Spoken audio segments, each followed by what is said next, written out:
Hello and welcome to Market Values, the weekly podcast from Transfermarkt that takes a look at the biggest stories across the world of football and tries to associate them with the market values of the best players in the game today.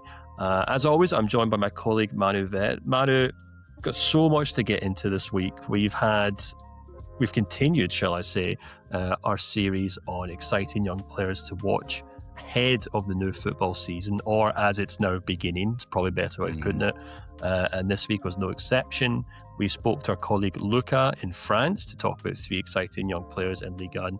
And Lara joined us once again on the show to discuss three exciting players in the Turkish Super Lig. So we've got all of that to look forward to. But first things first, how are you? Are you doing well? You've been once again globe-trotting. As I like to joke in this podcast, you rack up more air miles than Gianni Infantino, and this last week has been no exception. I don't think I'm quite as high up as Gianni, or Johnny, as a certain president likes to call him. You're certainly not causing as much trouble as him, we can say that for certain. Yet.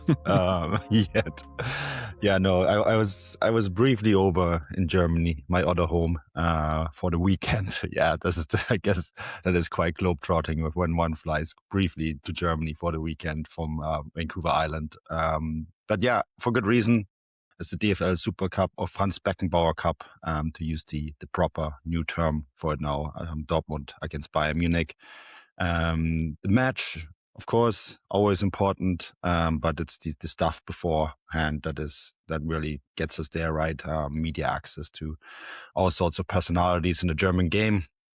Spoke to Dortmund CEO Carsten Kramer, spoke to Bayern Munich board member Ruven Kasper, spoke to Nico Kovac. That piece is up on Transfermarkt if you're interested. It's available in all sorts of languages. So depending on which language you listen to, you can probably find it on one of our domains. And then also I spoke to Harry Kane.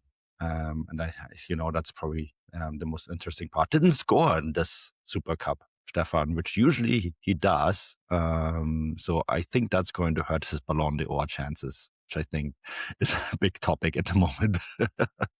Well, let's start with Harry Kane. As you said, there's a bit of a campaign now beginning to kind of gather speed for him to pick up the Ballon d'Or this year. Was that something that came up on your travels? Maybe he was a little too polite, a little too English to talk about it himself after the game. Maybe he did, I don't know. But I'm sure he has others doing his hard work for him in that regard. I think that is the most accurate description right there. He himself is definitely not doing the pushing, but there's lots of people doing the pushing for him. I'm sure behind the scenes, his agent, his brother, is quite busy helping with this. Yeah, I mean, look, I think this is an interest that goes beyond Bayern Munich.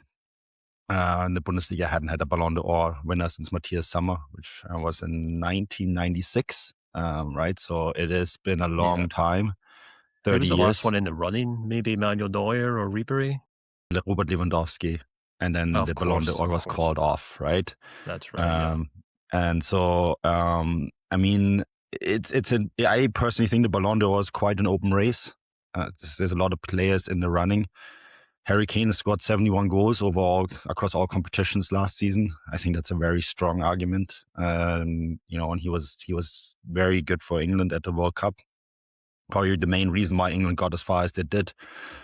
And so there's a push there. Whether he's going to win it or not, I think I personally I can't read it. I think there is not a surefire bet. I can see a lot of people voting for Messi, for example, because he helped Argentina go all the way to the World Cup final. I can see a lot of people voting for Rodri.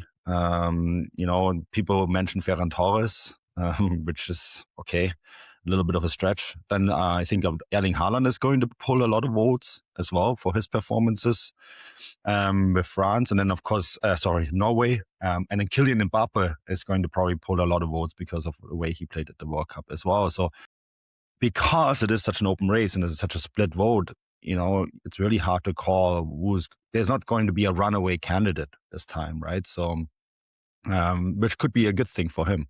He might pull the vote for a lot of countries that are associated closer to England. He's probably going to get Germany's vote. He's just won Germany's Player of the Year award. He's the first Englishman to do so. And he won the Golden Boot, which is organized by a bunch of media companies in Europe, right? So he won the European Golden Boot. So, the push is there, and I think he has a good chance. But I can't really quantify how big the chance is, and I think Bayern Munich don't want to take any risks, so they're pushing really hard, making sure that we talk a lot about him, which is easy because he still keeps performing. I think there's a really strong argument he's the best number 9 in the world. Yeah, as you said, it is wide open because of how the Champions League and the World Cup played out. I think had France gone on and won the World Cup, you could be making a case for another shout for Dembele or Desiree Doué, or maybe even Kane's teammate, Michael Olise, is obviously done very, very well. But it's wide open. Spain winning the World Cup kind of brings a few of those players into contention.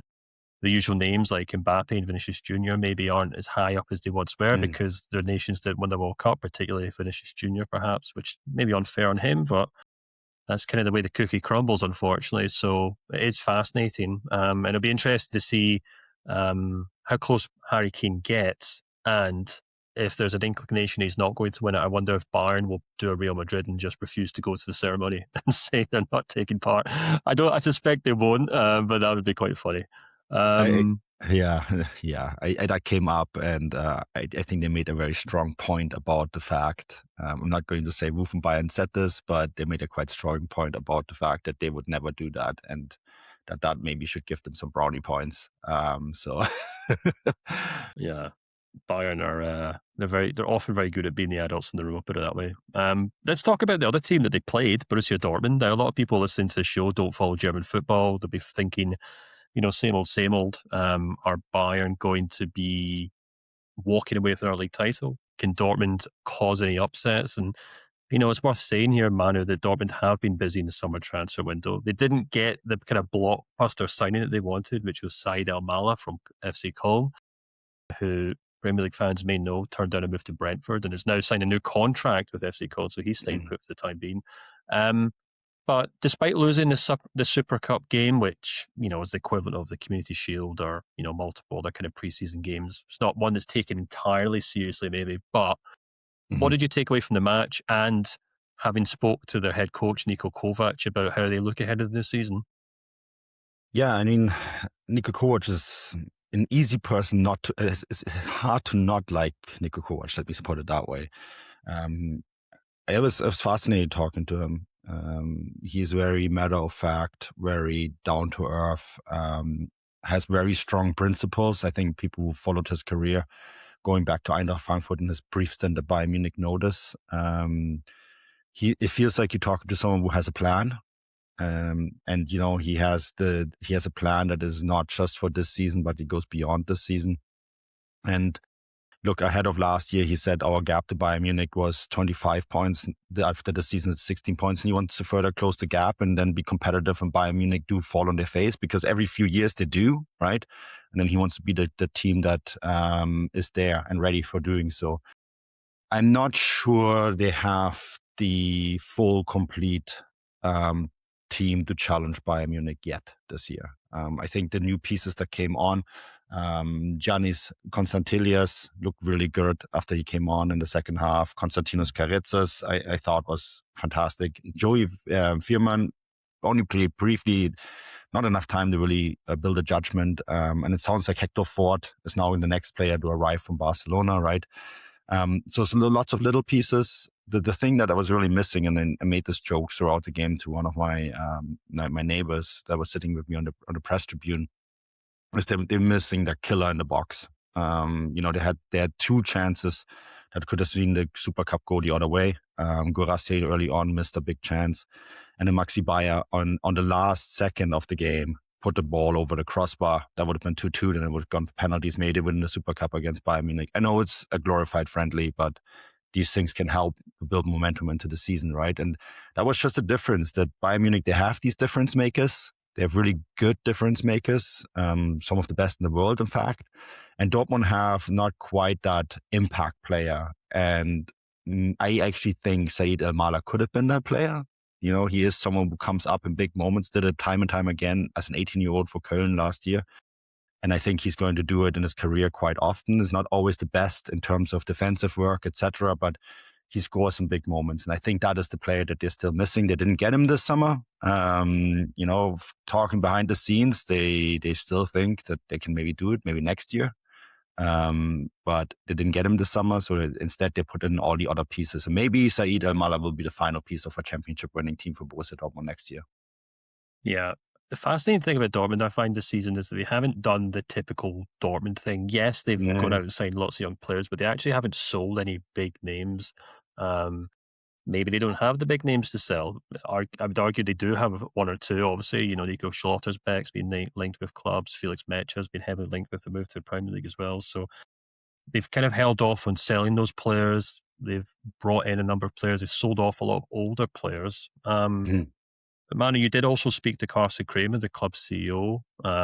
He's kind of in charge of looking after the numbers, so to speak, what's going on happening off the pitch.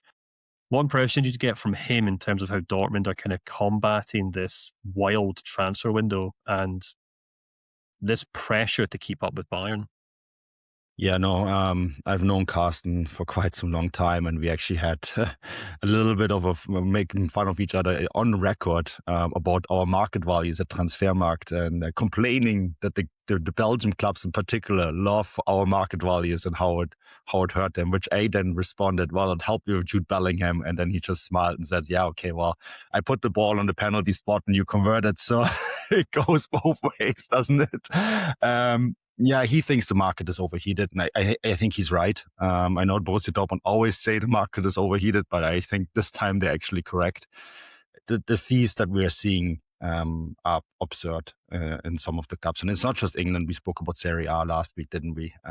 It's completely overheated, and the Said Al-Malaga case is another example where they probably think it's a bit too much, and so they did their business elsewhere. They went to other leagues. Where they could do business and maybe sign some development pieces instead.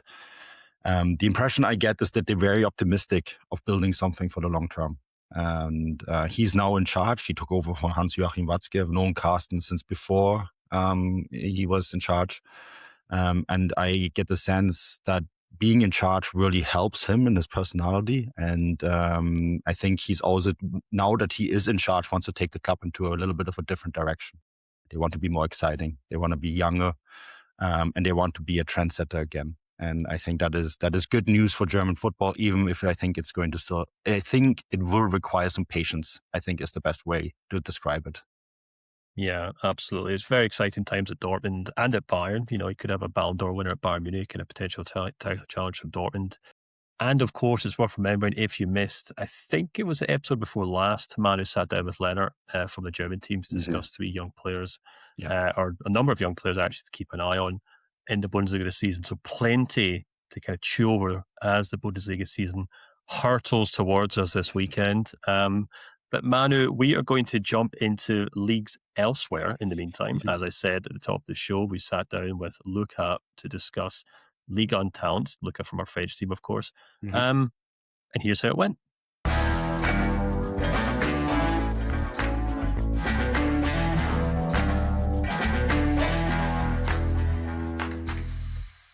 We're now well and truly underway in France, and the Ligue 1 season has already kicked off. We're one match day in, and as always, we're delighted to be joined by someone from the French team. I think it's a debut on the podcast for Luca Hybord, who's our French content manager at Transfermarkt. Luca, thank you so much for joining us. And how are you enjoying the return of French football? Well, thank you, Stefan.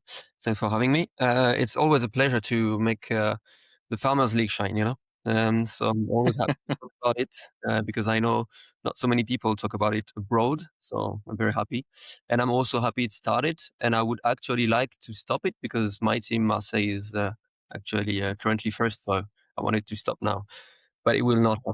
But it's exciting because, behind PSG, which who will win the league, no doubt about that. No one knows who will be second, third, fourth. There is so many teams they're going to play so many places. So it's actually quite interesting and exciting to see. Yeah, as someone who has a personal interest in the Bundesliga, but obviously lives in Scotland and watches the Scottish Premiership. I'm well aware of the Farmers League tags that come from fans of the Premier League, shall we say. It's always in jest, but yeah, it's not without its issues, I suppose. But the reason I suppose that Ligue 1 does have that tag is because they do develop so many fantastic young players. It's one of the amazing things about French football, and especially in the last couple of years, more and more English football fans have grown I guess an appreciation for the talents that have come out of French football. And as we've been doing on the podcast over the last couple of weeks, we've been reaching out to our colleagues around the world to discuss young players that listeners and users should be keeping an eye on. And we're going to do that with Ligue 1. So we've got 3 players. Luca, you've been very helpful in providing 3 players. And we're going to start with the first one, who I did ask you how to pronounce it before we started recording. I'm going to give it a go here and say Remi Himbert. That's How was perfect. that? Perfect. There we go. A bit of practice always helps. He's a fantastic young player at Lyon, left winger, if I'm not mistaken. Looks like a very exciting talent, but look, I'll let you maybe provide more information. Yeah. He's playing on the wing. He can also play forward as a center forward, which makes it even more valuable, I guess. He played this weekend the first match day against Toulouse. His potential is here, definitely.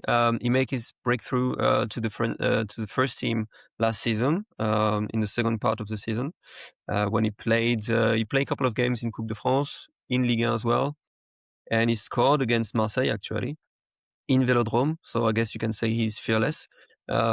He's got great goal abilities, and this season he will definitely play a lot. He got injured last season after a good start, after 3 months.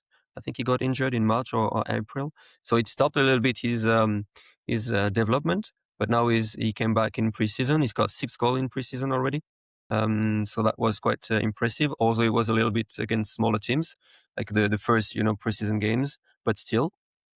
And he's going to play this season for sure, because Lyon, like so many Ligue 1 side, they have no money at all, so they can't buy so many players, and they will trust their academy ones.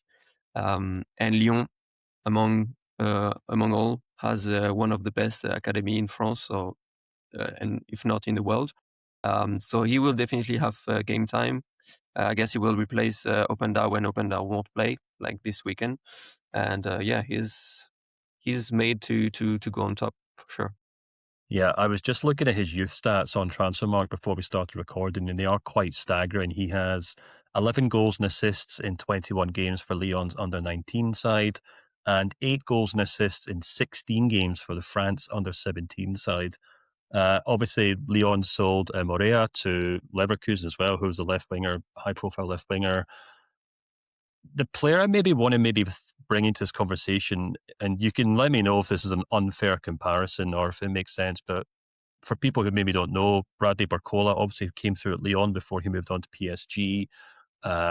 Widely regarded as one of the best left wingers in the world right now, potentially moving to the Premier League. We don't know yet, but a very high profile player. Can we compare Amber's kind of rise at Lyon to how Barcola did at Lyon, or are they different players in different circumstances? Yeah, they're definitely different kind of players. Barcola, because he likes through balls and running a lot, and Himbert will be more like a one-to-one player, and also I hope for him scoring more goals than Barcola does, because that's one of the problem with Barcola at the moment still, that he's not a great finisher, although he creates a lot of chances. Himbert definitely is better on this side, but yeah, he's definitely not the same type of player. But if you think of Lyon Academy forwards in general, like you remember, they had Benzema, obviously, Lacazette, but also you can name a few players who are currently playing, like Gouiri in Marseille, who is amazing, and he can play also in a different type of position. You can think of Le Paul, who is was a top striker in France in Ligue 1 last season. You can also think of Mikotadze. All those players, they went through the Lyon Academy. So that shows the pass, I think, for Himbert, either in Lyon or not in Lyon, actually. They did like Le Paul or Gouiri. They didn't shine in Lyon so much, but now they're shining. So I guess, yeah, he will be top there. Not sure about the Barcola comparison. technically, but yeah, definitely, hopefully for him, he will get there at one point. Yeah, so he has a market value of 10 million euros as we approach or are very much in the new season. We expect his market value to rise quite significantly this season, as you say, Luca, if he can continue to play for Lyon. I guess the only question is for people watching this and looking forward to watching him this season, I guess the question for Lyon in their current circumstances financially, if he does have a good season, there's then the very real prospect that he will be sold next summer, I suppose. Yeah, that's definitely something that we will watch closely. But yeah, that might happen if they need to, and if he shines, he will get a lot of attention, and definitely Lyon will have to let him go, or maybe make him Openda replacement when Openda goes back to Turin. But yeah. Yeah, very, very interesting and certainly a very exciting player to keep an eye on both for Lyon and for France. We'll move on to player two, and that's Kyllian Antonio, who is a central defender at Lyon. He has a current market value of 3 million euros, 18 years old. It's a young player who made a handful of appearances last season for the French club, Luca, but what else can you tell us about this young defender? Yeah, if you follow Ligue 1 closely, you will know that Lens has a young defender who's Ismaël Gagnou, who's 21. No one knew him last season. He actually made his breakthrough season, and he performed like crazy. And funny enough, he was valued at 3 million euros at the beginning of the season, and now he's valued at 20 million. And I think Kyllian Antonio could be the same, could follow the same path this season. And actually, both of them, they played the youth league together. Antonio was 15 at the time, so really, really young in the 23, 24 season, I think. So yeah, I think this guy could be the next Gagnou, which is crazy because Gagnou is still in Lens and is still playing. Also, there are a couple of rumors leading him to maybe PSG or somewhere else this summer, but I think he will stay. And Antonio will definitely could like do the same thing as Gagnou, like break through to the team. Lens has a lot of injured defender at the moment. They have Bedou, who injured himself for 3 months now. Gradit, who injured himself last season and he's coming back. Selic as well. So Antonio will play, and actually he did against PSG in the French Super Cup.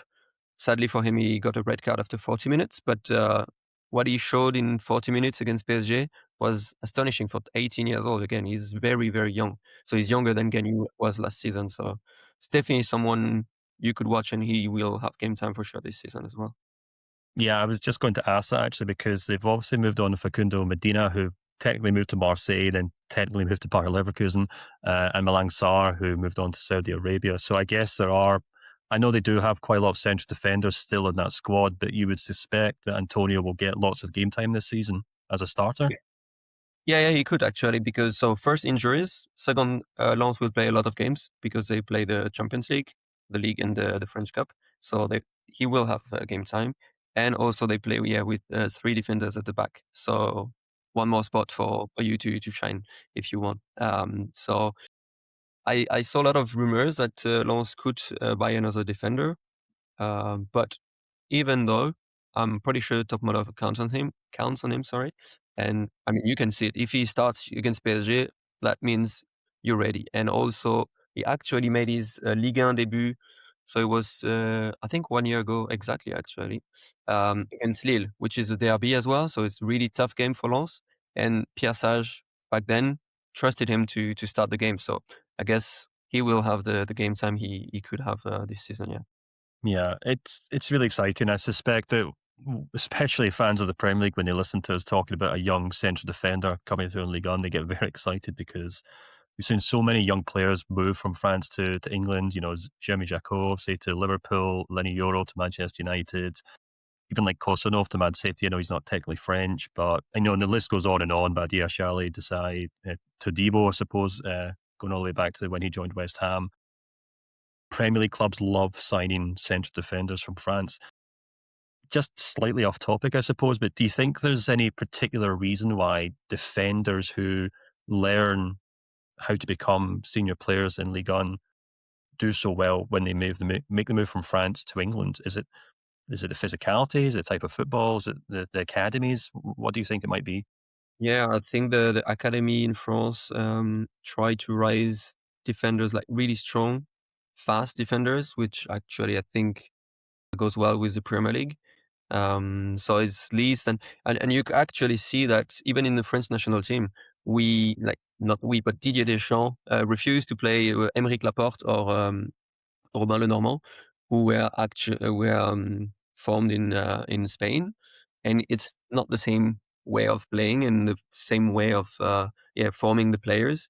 And yeah, I guess it's mostly about physicality, and we love to. Also, I think, and that's not really a good thing for the French Ligue, I guess. But now with the modern business, France, the business of France is to sell players, young players. So who pays more for players? Premier League. What do you want? Physical players, strong players. So that's what the people we are raising. So we get them sell in the Premier League as fast as possible. Yeah. Yeah, well, either way, it'd be very interesting to see how Kyllian Antonio does this season. As I said, his market value is just €3 million. I suspect it'll be much higher than that this time next year. Look, we might even have you on the podcast explaining his 60 or 70 million euro move to Tottenham or Liverpool or whatever have you. Seems to be the case these days. But we'll move direction slightly to the third and final player, and it isn't a young French talent. It's actually a Danish midfielder in Thomas Jørgensen, who has a market value of €5 million. 20-year-old central midfielder. He moved to Toulouse for €7.5 million from Viborg, the Danish club, this summer. Second most expensive signing in the club history, Luca, which says to me that Toulouse are very excited about this young player, and they seem to rate him very highly. Yeah, they do. And Toulouse has been known since a couple of years now to have to get players no one heard of before. So it feels like it's a prime football manager player, like no one knows about him, and then he shined like out of the blue. And to be completely honest with you, I didn't know him before he moved to Toulouse, and I watched him against Lyon this weekend, and I was like, "Who the hell is this guy? He's amazing." And he's 20 years old. He played against one of the best team in Ligue 1, Lyon, and he was really, really good. So yeah, very exciting player. Yeah, absolutely. I mean, I was looking at his record in Denmark before he made the move to France, and he's a central midfielder with 5 goals and 9 assists last season. So obviously a very kind of attack-minded player. I suppose he moved to a league in Ligue 1 that's, we just spoke about how good the defenders are, but it's a very attacking league. It's very physical, very end to end. We're not talking about, classic Italian football here, I suppose, So I suppose he moves to a club and a league that will let him flourish as an attacking. Do you think he's more of a playmaker or box to box player? What type of player? I know you've only seen him briefly, but what type of player does he look like in the middle of the pitch to you? Yeah, so he played as a number 10, and I think that's where Toulouse want him to play. And yeah, as you said, like last season was amazing for him. I checked as well because I didn't know him before, but he was part of the team of the season in the Danish Super Liga last season, and he also got his first called up with Denmark in June. He didn't play, but he was still in the national team. And yeah, against Lyon it was really amazing. Like he can do everything on the pitch, so he's I would say a modern 10, so he can be creative, but he can also run. He can create. He can press if you want, and that's the new coach wants him to do that. So I think he fits perfectly, and he's definitely gonna do some stats as well. Like I don't know. I would say he will score 5 and assist 5 minimum for sure in Ligue 1 this season. Yeah, I think the thing that also interests me about Toulouse in particular is that you look at their kind of record sales over the last kind of couple of years. It's they've broke their transfer record twice this summer actually in terms of player sales, both Emerson to Ipswich and then Matali, the left back, to Sunderland for €28 million each. Correct me if I'm wrong, but they don't strike me, or at least they didn't strike me before those deals, as clubs that were very good at selling, as a club that were very good at selling players compared to, the bigger clubs in France. Does someone like Thomas Jørgensen coming in suggest that they're obviously, as you said, maybe playing a bit more like Football Manager, where they're like, we'll get this young player from Denmark, we'll train him up in Ligue 1, and then we'll continue selling these players for significant fees to the Premier League, or maybe bigger clubs in Spain or Germany, for example. Yeah, that's definitely something all Ligue 1 clubs try to do now. As you said, there are ones who are doing this for a long time, like Lille or Rennes or even Monaco. They were doing like crazy sales at one point, and I think Toulouse is trying to do that as well now.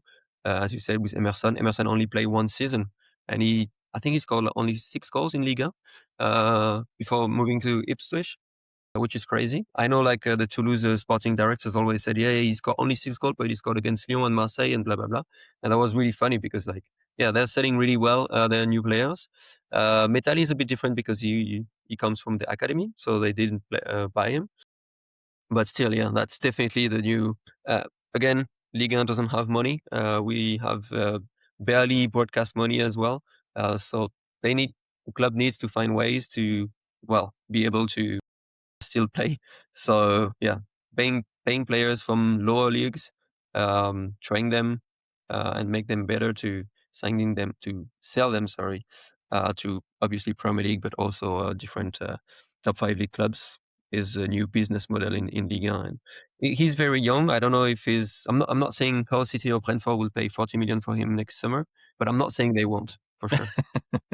Yeah, we definitely could never rule those things out. And it's interesting because the Nordic regions, obviously Denmark, Sweden, Norway, those leagues are certainly getting better and better at developing youth players. I'd say they're actually probably some of the most impressive as it currently stands in terms of developing young players. So it is interesting that Ligue 1 clubs are now beginning to tap into that. So yeah, Jørgensen, 5 million euros as we speak right now, but that will certainly probably rise quite significantly. And I've just noticed he's a very regular player for the Denmark under-21 teams. But if he continues to do well for Toulouse, I'm sure it's only a matter of time before he's playing for the Denmark national team. But look, that's all your 3 players. And all I would say to listeners listening to this, or users who want to follow along, head to our forum, the Market Value Analysis Forum, and you can follow all 3 of these players, and you can give your feedback to Luca and his French colleagues when they do the next market value update for Ligue 1, and you can debate what their market value should be with other users as well. But Luca, that's all the time we have, and thank you so much for coming on the show, and I hope Marseille continue winning games for you. Next time we speak, we could even be talking about Marseille winning the Ligue 1 title. How about that? Yeah, I can't wait for it. Thank you so much. Cheers. Thank you.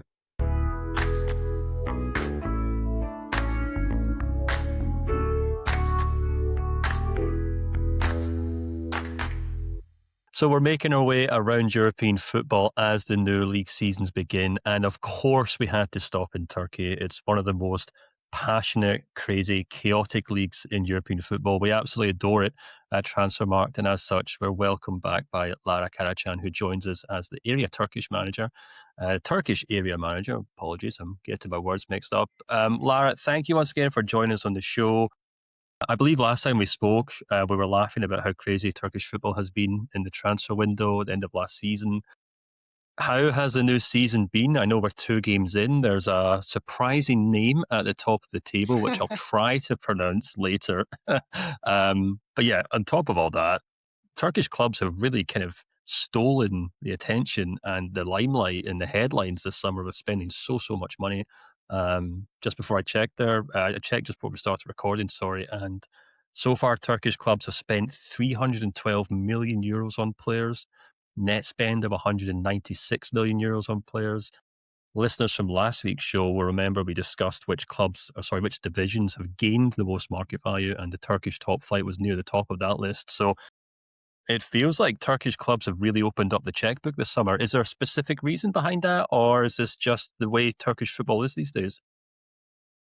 Yes, so we have to keep in mind it's a general development we have all over the world, of course. So, of course, the Turkish Super League have to compete with these standards, and also the big clubs in Turkey have to compete, right? So it's not new that Galatasaray and Fenerbahce is spending so much money, but of course, to keep the competition in the league high, such top clubs like Trabzonspor, Beşiktaş also have to show themselves in the market and say, hey, we are also here. And this is not only 2 clubs in Turkey.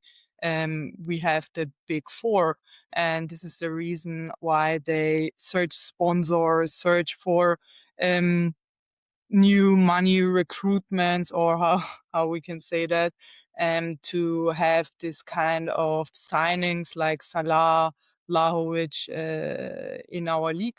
So I think it's a general development, and also the Turkish people know, or the people in the clubs know that they have to compete, and when they want to compete, then of course they have to spend money. Yeah, I thought Jose Mourinho making the move to Turkey would have been the biggest story in recent years, but the signings this summer have certainly stolen the attention in that regard. So it's very, very interesting. And some of them I'm sure will come up as we go on to discuss these 3 young players and how they will compete with them. And I'll just jump straight into it, Lara. Your first player is Saikuba Jarju, who is an 18-year-old right winger from Samsunspor. He has a market value of €1 million. Interesting player. He joined Samsunspor in January of this year. He's already got 2 assists, if I'm not mistaken, in the first couple of league Yes. games. But yeah, what excites you about Jarjo, the right winger?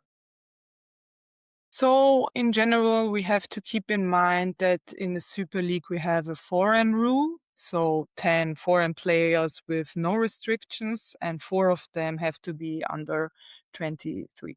So the clubs have to keep an eye on young players, maybe young talented players from not from Turkey, from outside of it.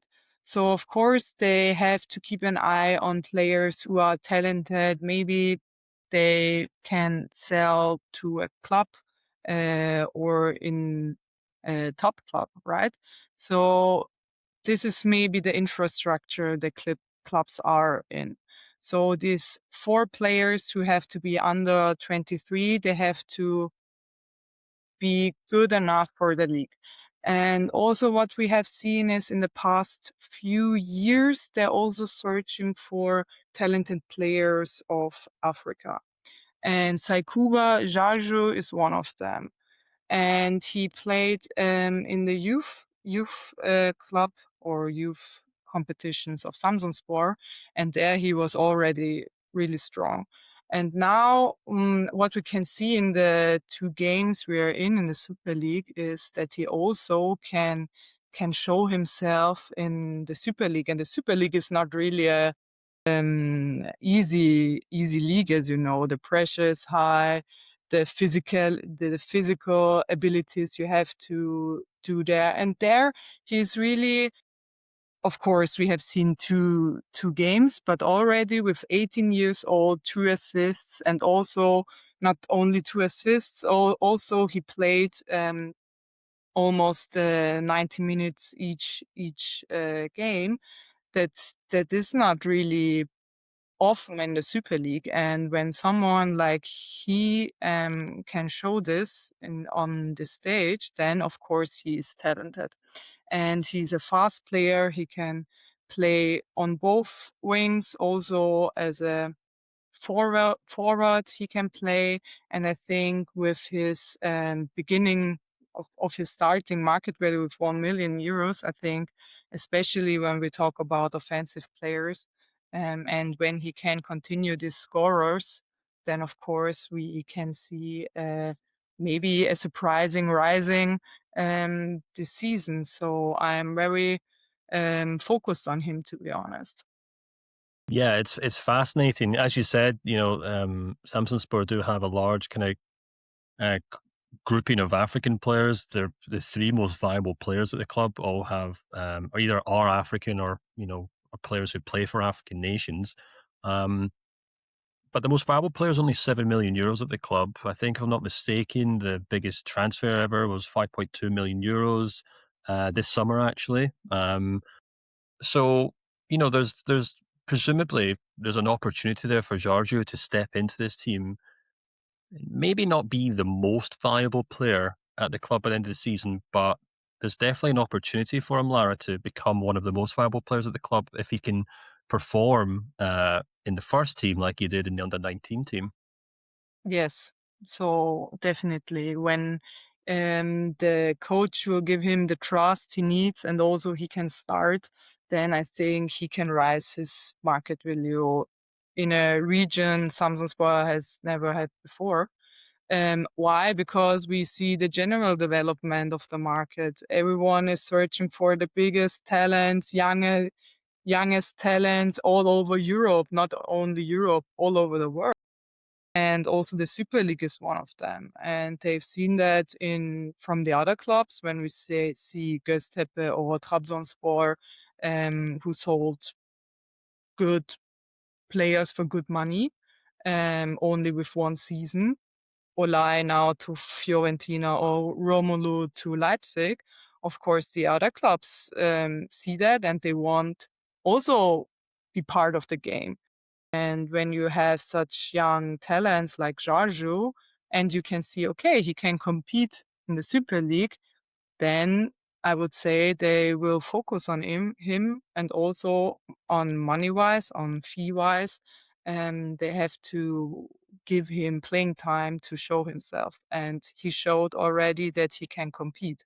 And this is with 18 years old in the Super League, really good it is really a good start for him. Yeah, for sure. It's very exciting young talent. Been intriguing to see how he does there. Moving on to the next player who's also a winger, Ihan Fakili, the Besiktas left winger, 20 years old. He has a market value of 1.2 million euros.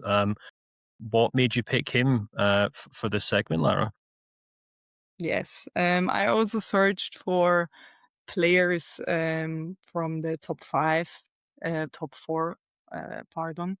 But as you know, there is the pressure high, especially on Galatasaray and Fenerbahce. There is not really a player where I say, okay, he will definitely have some playing minutes. But I think Ihan Fakili, of course, now with Trossard and Czerny on both wings, it is not so easy like before Trossard came, for example.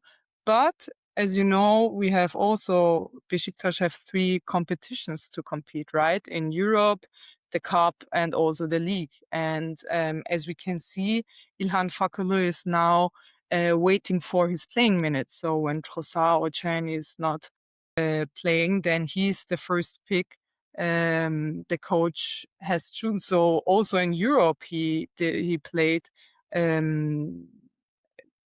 lot of minutes where nobody really had that in mind. So I think he will play, he will show himself, and not only with the performance, he also got a call up in the Turkish under 21. And I think he's a really promising talent. So also for our national team, he could be maybe the next Kenan Yıldız. I don't know. We'll see. Yeah, for sure. It's interesting. So for anyone who doesn't know, he actually joined Besiktas from French club Clermont in the summer for 2.7 million euros. French born, but obviously Turkish nationality. 9 goals and assists last season in the second flight in France. And then, as you said, Lara, maybe surprisingly has already picked up quite a lot of game time for Besiktas this season. It's an interesting story, isn't it? Because Besiktas have made quite a lot of headlines for signing big, proven senior players, and the most obvious ones are Trossard and Vlahovic. But I remember in previous episodes we obviously spoke about South Korean striker Hyungjin Oh, who's obviously did very well when he joined Besiktas. I think last year or maybe in January. So they do have big personalities and big stars up front, but there's this opportunity and possibility that this young player Fakili could suddenly become the most exciting player at Besiktas this season. Of course, because as I said before, we have Besiktas had 3 competitions to compete, and of course he will have his minutes. And I think his strength is also that he can play on both sides, so it doesn't matter if left or right. And also we have to keep in mind, as I said before, we have a 4N rule. So we have 10 plus 4 And he's not a foreigner, of course. He's playing for Turkey. This is really good for the clubs in general to have good, talented Turkish players in their team. And this was also the reason why Beşiktaş transferred him, in my opinion, because you are not only searching in your country, in Turkey, for good, talented players, we also search players who are Turkish and playing outside of Turkey, right? So we have a lot of players also in the national team who had this path, and I think Ihan Fakili is the next one. And so I think he will have some playing minutes, and I'm definitely, as he has shown himself also in Europe, that he will continue with that only, and this is only the thing we have in Turkey. The pressure is high, especially on such young players, and there you have to give them really, really big trust and say, okay, you can do, you don't have to be 100% perfect, but as you know, it is tough in our league to compete and also to have this pressure handled. But I think he's young. He has shown himself that he is talented. So I think he has now a good step to be one of those rotation players and also to rise his market value at the end of the day. Yeah, for sure. It'll be fascinating to see how he does handle the pressure of playing for one of the biggest clubs in Turkey at such a young age. But another young player who seems to be doing very well with dealing with the pressure of first team football is the third and final player on your list, Lara, and that's Ousmane Diabate, 18-year-old defensive midfielder who plays for, and I did practice this before we start recording, Gençler Birliği. Yeah, that's quite is that good. okay? Is that okay?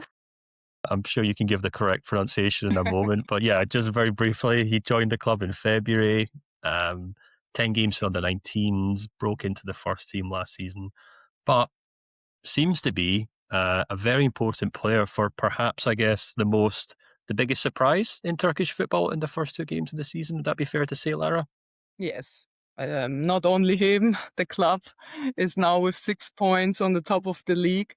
Of course, we have played now 2 games, so it's maybe a little bit early to say something.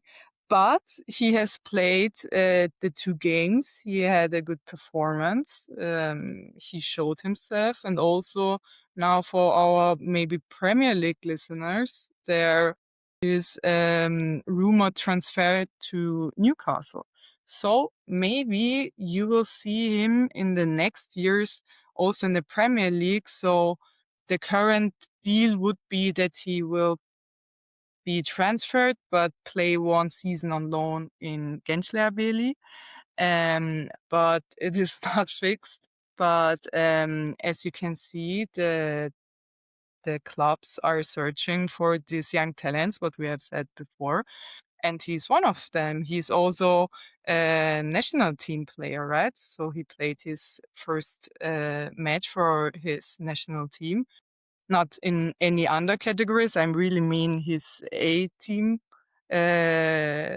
debut he did. So he's really a very promising talent from the league. And you know, when a Premier League is searching for this kind of talents, then they will grab them because if they want to, they get them, right? Yeah, for sure. Does that show how quickly things are changing in Turkish football, Lara, that a player can play 10 games in the under-19s for a club, a Yeah. handful of games for the first team, and all of a sudden they're already being linked to the Premier League? Yes, because I think the scouting systems from all of the top clubs are now this far that they already know who's a young talented player at, I don't know, 11 years old. And also the Super League is not a small league, not, of course, a top 5 league, but I would say they do the same development as maybe the Netherlands or Portugal is doing. So they see that the Super League have young talented players. Of course, maybe they don't have this much playing time than maybe in Portugal or Netherlands, but we have the players. So it doesn't matter if they're playing. When they see in the under 19 leagues, for example, that they're good enough to recruit them early, then they will know that. And of course, when you do a national team debut at his age, then of course the clubs know him. Yeah, considering how many transfer targets Newcastle have lost out on this summer, it doesn't surprise me that they're already trying to sign players as young as Diabate before other clubs do notice him. But if he and his club continue to perform well, I suspect, Lara, there'll be more and more and bigger clubs interested in signing Diabate. And, he plays for a club that don't have a great history in selling young players. So there's a good chance that he could break the club's transfer record of just €5 million, which is still in place since 2000. Yeah, exactly. The year 2000, or the year 1999 to year 2000. So, yeah, it seems almost certain that this guy's probably going to break their transfer record at some point if he continues to play well. Of course, so they have to decide if they want to sell him now, then they know what they get, or to gamble a little bit and hope for a higher fee. But of course, as I said, or always say, in the Super League or at a club, especially for young players, it's very hard to have some playing minutes. So maybe this is now for the 2 games. And maybe when the next one is a defeat, then he will not play. So you really don't know, especially for a young player, what you will get, how many minutes you can play this season in Super League. So this is also known from the club. So the club has to decide, okay, we want it now, we want the money now, or they gamble a little bit more and want to have maybe more at the end of the season. But as it now stands, they will take the money now, but we'll see. So we have 1 week left until the transfer window is closed. Yeah, well, whether he moves now or next summer, I'm sure his market value is set to skyrocket if he continues performing well. And I should say to users, I say this after every segment we do, you can follow these guys on Transfermarkt. You can comment on their market value in the market value analysis forums. Just head to Transfermarkt, hit on forum, click on market value analysis. You can search for each of these players individually. You can search for the clubs. You can search for the Superliga. And you can debate the market values with different users and listeners as well. So that leads us up to thank you very much for coming on the show, Lara. And I'm looking forward to having you next on to discuss either some fantastic young players or more chaos in Turkish football. We will see. Thank you.